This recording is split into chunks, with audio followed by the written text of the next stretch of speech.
চ্যালেঞ্জটা করলাম যে লঙ্কাটা, ঠিক আছে এই ক্যামেরাটা ধরতো বাবা। হ্যাঁ, এই যে লঙ্কাটা জাস্ট আমি দিইনি, অল্প পরিমাণে জাস্ট এরকম এরকম করেছি, কারণ রোহান বিরাজের থেকে ছোট, এই জন্য এই যে লঙ্কার বীজটা ফেলে দিই। তুমি ঝাল খেতে পারো? থাক, ঝাল খেতে হবে না। এবারটা এই যে দে বাবা, এখানে দেখা, এই যে লঙ্কাটা আমি এভাবে দিয়েছি। এবার দেখবো রোহানের এই চ্যালেঞ্জটা রোহান কমপ্লিট করতে পারে কি না। ভাই কেমন লাগছে? এবারটা রোহানকে এটা নে, রোহানের দিকে ঘোরা, আমি খাইয়ে দিচ্ছি, দেখে আমি খাইয়ে দিচ্ছি। এবার রোহান খাক, দেখি কেমন ওর রিয়াকশনটা। ওর দিকে ক্যামেরাটা ঘুরে রাখ, আমি হাতটা ধুয়ে আসছি। দেখি এদিকে ক্যামেরা দিকে ঘোরো। ভালো লাগছে? খাও খাও, খেয়ে নাও। এখানে ফেলবা না, ওই বাইরে গিয়ে ফেলবা, যদি খেতে না পারো।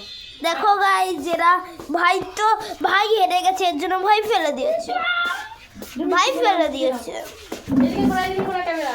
দেখেছেন ভাইয়ের কি ঝাল লেগেছে? ভাই তো এরা ভাই দুধ ঝাল এবার ভালো থাকে না। মিষ্টি খাও, মিষ্টি।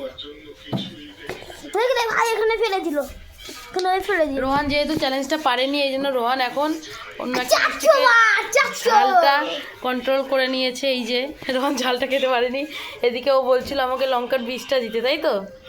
তুমি কি পেরেছো ঝালটা খেতে? পেরেছো? ও আরো মেনে গেছে। তোমার কি ঝাল লাগছে? ঝাল লাগছে না? তাহলে মিষ্টিটা ফেলে দিলে কেন? হ্যাঁ, ফেলে দিয়েছে মানে তো ও হেরে গেছে। আমি চাও খাবো না, ঝাল খাবো না তাই? ওকে। মানে তো